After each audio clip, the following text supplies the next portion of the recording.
지난번에는 중독자의 가족이기 때문에 겪어야 하는 코디펜던스에 관해서 말씀드렸습니다. 간단히 이야기하면 코디펜던스란 어떤 한 인간 관계를 유지하기 위해서 자기 자신을 버리고 마는 현상을 말합니다. 즉 다른 사람들의 문제를 해결하고 필요를 채워주는데 모든 시간과 정성을 기울이게 되면서 오히려 자신의 문제와 필요와 감정은 무시하게 되는 상태를 말하는 것입니다. 그러므로 자연히 자신의 삶의 경계선이 모호해질 수밖에 없고 그로 인해 행복한 마음이나 즐거움보다는 불안과 우울증과 분노와 원한이 자리 잡게 되는 현상이 코디펜던스입니다. 그런데 실제로 코디펜던스는 중독자의 가정뿐만이 아니라 역기능 가정이라는 보다 더 광범위한 환경 속에서 나타나는 결과들이 포함되어 있습니다. 그래서 이 시간에는 역기능 가정 속에서 자라온 자녀들을 중심으로 알아보도록 하겠습니다. 어린아이들은 누구나 자기 자신을 사랑할 수 있는 사람으로 성장되어야 합니다. 여기에서 자기 자신을 사랑한다는 이야기는 이기주의나 자기 도취증과는 전혀 다른 누구나 가지고 있어야만 하는 건강한 자아상을 말하는 것입니다. 그러나 성장 과정에서 자신이 무가치하게 느껴지게 만드는 반복적인 경험을 하게 되면 그것은 낮은 자존감과 수치감을 낳게 되고 결국 자기 자신을 사랑할 수 없게 되는 것입니다. 이 사이클이 반복되면서 내면의 빈자리를 외면적인 것으로 채우고자 하는 코디펜던스 환자가 되는 것입니다. 그렇기 때문에 여기서 꼭 기억해야 할 것은 나의 내면의 빈자리를 건강한 것으로 채울 수 있는 변화만이 코디펜던스에서 나올 수 있는 오직 한 길입니다. 그러면 먼저 역기능 가정이란 무엇인가? 간단히 이야기해서 역기능 가정이란 두려움, 분노, 고통, 수치감이 지속적으로 존재하고 있는데 그것이 무시된 채로 살아가는 가정을 말합니다. 그리고 보통 정신적, 육체적, 성적인 학대나 중독자 또는 만성적인 정신 또는 육체의 병을 갖고 있는 환자가 있는 가정으로 경직된 법칙은 있으나 사랑은 결핍되어 있는 가정입니다. 이건 아주 농축된 말씀인데요. 쉽게 얘기해서 아이들은 아이들일 수 있어야 하는데 실제로는 그 기본적인 필요가 채워지지 않고 있는 가정을 말합니다. 물론 가족이란 아이들뿐만이 아니라 구성원 모두가 가정을 통하여 필요한 것들이 채워지고 있어야 역기능 가정이 아닌 순기능 가정이라고 할 수 있는 것입니다. 그런데 가족 중에 폭군이나 중독자나 만성 질환자가 있는 경우에는 모든 관심과 에너지가 그 사람에게 집중될 수밖에 없으므로 자연히 자녀들과 나머지 가족들에게 필요한 것들이 충분히 채워질 수가 없게 되는 것입니다. 특별히 어린아이들은 정신적으로, 생리적으로, 본능적으로 사랑과 보호를 필요로 하게 되어 있습니다. 실제로 그들은 부모의 사랑과 보호가 없이는 하루도 살 수 없는 상태로 이 세상에 태어나지 않습니까? 그리고 그들이 성장하는 가장 중요한 기간을 가정이라는 곳에서 보내게 되어 있습니다. 이 세상에서 각자가 독립할 때까지 사람만큼 긴 시간을 필요로 하는 존재는 없는 듯합니다. 왜 그럴까요? 그것은 우리가 사람이기 때문에 그렇습니다. 하나님의 형상을 따라 지어진 하나님의 피조물인 우리들은 우리가 살아있는 동안 하나님의 일을 감당할 수 있도록 가정을 허락하시고 그곳에서 자녀들이 성장하고 준비되어지는 것입니다. 그래서 자녀들이 최초로 만나게 되는 사람들은 사랑으로 보살펴주는 가족이어야 하는 것입니다. 그런데 그 가족이 건강한 관계를 통한 안정된 가정을 이루고 있지 못할 때 어린아이들은 필요한 영양소를 공급받지 못하게 됩니다. 그 부작용이 바로 이 어린아이들이 장차 자신을 믿고 또 사랑하게 되는 것이 아주 어려운 일이 되어버리고 마는 것입니다. 그러한 가운데 자신의 감정도 무시하며 살아가게 되고 결국에는 내가 나를 싫어하게 되는 것입니다. 이 상태를 다른 말로 코디펜던스라고 부르는데 이는 끊임없이 자기 자신과의 전쟁을 계속하고 있는 사람들인 것입니다. 그러면 우리들 몸에도 이런 병이 있습니다. 오토임뮨 디지즈라고 불리우는 병들인데요. 우리 몸은 외부에서 병균이 들어오거나 또는 내부에서 암과 같은 돌연변이 세포가 생겨나게 되면 그것을 스스로 공격해서 처리하게 되어 있습니다. 그런데 자기 몸을 자기가 공격해서 생기는 병이 이 오토임뮨 디지즈입니다. 루푸스라든지 멀티플 스클레로스, 류마티성 관절염 같은 이 난치병들입니다. 그런데 여러분, 전쟁터에서 전투 중인 군인들에게 어떤 현상이 일어나고 있는가요? 그들은 살아남기 위해서 그들이 현재 느끼고 있는 감정을 부인해야만 하는 것입니다. 그렇지 않고는 그들의 눈앞에서 일어나고 있는 동료들의 죽음과 또 자신이 살기 위해서 다른 누군가를 죽여야만 하는 현실 속에서 정신적으로 살아남을 수가 없는 것입니다. 감정은 우리 자신의 일부입니다. 그 감정을 부인한다는 것은 자기 자신의 일부를 부인하는 것이고, 그렇게 함으로써 전쟁에서 살아남을 수가 있었던 것입니다. 병사들은 그렇게 해서 전쟁터에서 목숨을 건지고 살아남았으나 많은 경우에 나중에 Delayed Stress Syndrome이라는 것을 경험하게 됩니다. 이것은 극심한 스트레스 후에 나타나는 후유증의 하나입니다. 월남전, 걸프전, 이라크전에 참전했던 많은 제대 군인들이 이 후유증으로 고생하는 것을 미국에서 자주 보고 있습니다. 그들은 불안, 공포, 악몽에 시달리고 있습니다. 분노가 컨트롤이 안 돼요. 많은 경우에 자압도 지속이 안 됩니다. 나아가서는 술, 마약에 의존하게 되고 또 기이한 행동을 하고 다니고 때로는 자살까지도 하게 되는 것입니다.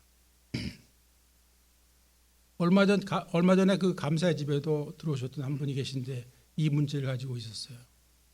그래서 참 저희들이 도와줄 수 있는 것은 한계가 있고 전문기관에 들어가야 되는데 마침 그 VA 하스피탈에서 자리가 나서 입원을 하게 됐고, 그때 안도의 그 한숨을 쉬시던 그 어머님의 전화 목소리가 귀에 아직도 생생해요. 개인의 내면 세계가 혼란 속으로 들어가면서 이 가정과 사회에도 적응이 되지 않게 된 이 딜레이드 스트레스 신드롬은 엮이는 가정 속에서 자란 코디펜던시 환자의 삶과 아주 유사한 점이 많은 것을 보게 됩니다. 그 몇 년 전에 그 가수 마이클 잭슨이 죽음으로 인해서 방송마다 그 뉴스를 보도하느라고, 사람들 인터뷰하느라고 온 세계가 떠들썩하던 때가 있었습니다. 저의 아이팟에도 그의 노래 몇 곡이 들어있는데요. 그가 법적인 문제로 또 과도한 성형수술로 사람들의 입에 오르내릴 때 마이클 잭슨은 그저 아무도 따라갈 수 없을 만큼 많은 탤런트를 가지고 있는 연예인으로만 기억되어 주었으면 하는 바람이 있었습니다. 왜냐하면 저는 나름대로 그의 어린 시절의 삶의 경험이 현재의 그의 모습을 만들어냈다고 생각하고 있었기 때문입니다. 그가 아버지로부터 받은 지속적인 메시지는 너는 뭔가 잘못된 아이일 것일 가능성이 많다고 생각하는 것이기 때문이에요. 마이클 잭슨의 음악하면은 비트라고 할 수 있죠, 비트. 그런데 대여섯 살 되는 나이 때부터 노래와 댄스를 연습할 때 그가 박자를 틀리게 되면 아버지에게 매를 맞았다는 것은 잘 알려진 사실입니다. 실수할 때 용서받지 못하는 것과 또 완벽하지 못할 때 벌을 받는 것은 나는 뭔가 잘못된 아이라는 메시지를 주게 됩니다. 학교에서 100점을 받지 못하고 99점을 받아왔다고 매를 맞게 되는 일이 반복되게 되면 나중에 그 학생은 나는 잘못된 아이, 무언가 모자란 아이라고 생각하게 됩니다. 여러분, 99점짜리 학생이면 우수한 학생 아닙니까? 엄한 규칙은 있으나 사랑이 부족한 가정에는 아이들이 자기 감정을 표현하는 것 또는 우는 것조차도 구타를 당하는 이유가 됩니다. 때로는 아이들의 외모조차 구박의 이유가 됩니다. 너는 너무 말랐어. 왜 이렇게 살쪘니? 키가 크다, 작다. 이 과정 속에서 자신도 모르는 사이에 우리는 남과 비교하며 우리의 가치를 정하게 되는 것입니다. 이렇게 자란 아이들은 누군가를 내려다보면서 기분 좋아하다가 또 반대로 자신을 누군가와 비교하면서 우울해지는 것을 반복하게 됩니다. 그래서 우리의 외모, 지식, 출신 학교, 재산, 심지어는 교양까지, 교양은 어차피 가면인 경우가 많지만 이러한 것들이 그들의 삶 가운데 아주 중요한 내용이 되고 마는 것입니다. 마이클 잭슨 음악의 그 시원한 비트와 사람들이 그토록 열광하는 그의 댄스는 어린 시절 아버지의 채찍을 맞으면서 완성되었을지는 모르지만 그의 내면은 미성숙의 상태로 남아있게 된 것입니다. 저의 개인적인 의견으로는 마이클 잭슨은 자신과의 평화를 이룰 수도 자신을 사랑할 수도 없는 사람이 되어버린 것입니다. 나이가 들어가면서 자기 얼굴이 아버지 얼굴을 닮아가고 있는 것을 보며 그것이 싫어서 성형수술을 시작하게 되었고 100여 차례의 수술 후 그의 모습은 그의 판타지 속에 있는 피터팬의 얼굴로 변화되어 가고 있었습니다. 그러나 외모는 변해도 내면의 빈 곳은 채울 수 없기에 약물이 개입되었고 그 약물이 결국 그의 한많은 인생을 마감하게 해준 것으로 보여집니다. 이러한 코디펜던시를 가장 정확하고 멋있게 표현하신 분이 계세요. 로버트 버니는 이렇게 말했습니다. Codependency is the dance of wounded soul. 코디펜던시는 상처 입은 혼의 춤이다. 마이클 잭슨의 그 현란한 댄스 스텝이 상처 입은 혼의 몸짓이었다고 생각해 보셨습니까? 사랑하는 길가 식구 여러분, 우리 가치는 하나님의 형상대로 지음을 받은 하나님의 피조물이라는 것으로부터 시작되어져야 합니다. 우리의 생명의 근원이신 하나님과의 연결이 이루어짐으로써 우리가 누구인가를 깨닫게 되고 그 가치의 기준이 나의 밖에서부터가 아니라 나의 안에서부터 이루어져 나가는 것이 모든 회복의 시작인 것입니다. 마태복음 18장 3절 말씀입니다. 가라사대 진실로 너희에게 이르노니 너희가 돌이켜 어린아이들과 같이 되지 아니하면 결단코 천국에 들어가지 못하리라. 우리 모두에게는 어린 시절이 있었습니다.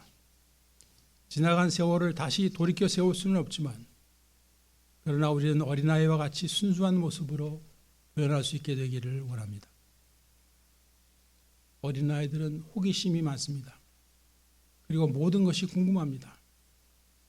그들은 자랄 준비가 되어 있고 또한 우리 모두에게는 좋은 삶이 이루어질 수 있는 가능성을 지니고 있습니다. 그러나 많은 사람들이 그 예민한 시기에 일어나는 부모의 무관심과 소홀함 그리고 어뷰스로 말미암아 그들의 어린 시절을 잃어버리고 맙니다. 그들의 간절한 바람은 무시되고 말았습니다. 그러나 우리는 그 어린 시절을 되찾을 수 있습니다. 우리는 어린아이와 같이 변하여 그들이 느끼는 것을 우리가 다시 느낄 수 있습니다. 하나님께서 지으신 이 아름다운 세계를 보면서 경탄할 수 있습니다. 그리고 삶은 아름다운 것이라고 기대할 수 있습니다. 모든 것이 재미있고 궁금한 것이 어린아이들이 가지고 있는 정상적인 생각입니다. 그들의 가슴 속에는 꿈이 들어 있습니다. 하나님께서는 우리가 어린아이와 같이 되라고 초청하고 계십니다. 어린아이는 겸손합니다. 어린아이는 연약하여 혼자 힘으로는 살 수 없고 부모의 품 안에 있을 때 가장 안전하고 편안합니다. 그와 같이 우리가 하나님의 뜻에 순종하며 그분의 보호 안에서 살고자 하는 결정이 겸손입니다. 그리고 어린아이는 정직합니다. 그들의 필요에 대해 정직하고 그들의 감정에 대해 정직합니다. 어린아이는 자신에 대해 지나치게 과대평가하거나 또는 자기를 비하하지도 않고 있는 그대로의 상태를 부끄럼 없이 솔직하게 드러낼 수 있는 정직이 있습니다. 모든 것이 자연스럽습니다. 피곤하면 아무 때나 낮잠도 자야 합니다. 화장실을 가야 되면 밥을 먹다가도 뛰어갑니다. 그리고 아이들은 다른 사람들을 절실하게 필요로 합니다. 아이들은 아는 것보다 모르는 것이 더 많습니다. 우리가 다시 겸손해져서 어린아이와 같이 되어 이 세상을 다시 보고 느낄 수 있게 되기를 소원합니다. 자연스러워지기를 원합니다. 새로운 것을 배우고 알게 되기를 원합니다. 그리하여 건강하게 자라기를 원합니다. 천국이 이 땅에서도 나의 삶 속에서도 이루어지기를 원합니다. 사랑하는 길가 식구 여러분, 이것이 회복입니다. 중독으로부터의 회복이며 코디펜던시로부터의 회복입니다. 우리 모두는 그 회복을 위하여 이곳에 모이고 있습니다. 그 회복이 가능할 뿐만 아니라 우리가 하나님의 손에 들리워져서 다른 이들의 인생을 변화시키는데 귀하게 쓰임받게 될 것을 믿으시기 바랍니다. 오늘 강의는 여기서 마치겠습니다. 기도하시겠습니다. 하나님 아버지, 저희들이 지금까지 살아오면서 알지도 깨닫지도 못하고 있었던 그 상처와 경험들조차도 이 시간 주님 앞에 온전히 내려놓기를 원합니다. 우리가 어린 시절로 다시 돌아갈 수는 없지만 하나님 앞에서 어린아이와 같이 되기를 원합니다. 저희들의 빈 곳을 채워주시고 성장시켜 주시고 병든 곳을 치유하여 주시옵소서. 예수님의 이름으로 감사하며 기도드립니다. 아멘.